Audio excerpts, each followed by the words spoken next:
Nous sommes là dans le cadre d'une visite d'amitié et de travail, dans le cadre duquel nous apportons les salutations du collège qui vient nouvellement d'être élu au Burkina, désigné par le président depuis le 1er février. Par courtoisie de voisinage, c'était une obligation pour nous d'être là. Nous sommes là aussi pour recevoir l'expérience, j'allais dire qu'il date de longues années, dans la coopération entre les deux pays. Donc nous avons une séance de travail fort enrichissante où certainement nous donnons le peu que nous avons et nous recevons aussi l'expérience des différentes réussites engrangées par l'équipe du Bénin. Nous aussi, notre Conseil supérieur de la communication au Burkina a bientôt 30 ans, comme la HAC du Bénin. Donc il y a forcément des expériences partagées.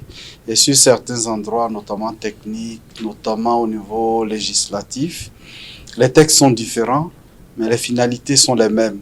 Et donc il y a quelques tournures qu'on prend et forcément on s'enrichit. Que notre travail participe aussi au progrès de la presse.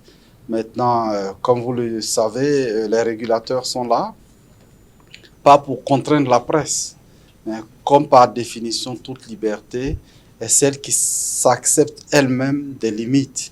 Nous sommes là pour les limites parce que toute communication est à un pan assez dangereux qu'on ne doit pas laisser. Et puis, ce n'est pas les régulateurs qui se sont donné les pouvoirs, ce sont les constitutions des différents pays qui nous ont octroyé des places pour jouer un rôle social, un rôle légal, un rôle même de légitimité dans la prise de parole. Il faut qu'il y ait des contraintes pour sauvegarder le vivre ensemble.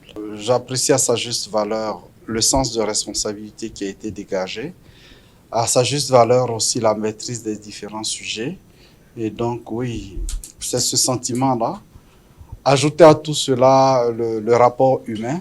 Après tout, ce sont des humains qui travaillent ensemble pour le bien des humains et ce côté humain aussi est marquant. Et je voudrais donc officiellement vous remercier et remercier nos homologues du Bénin.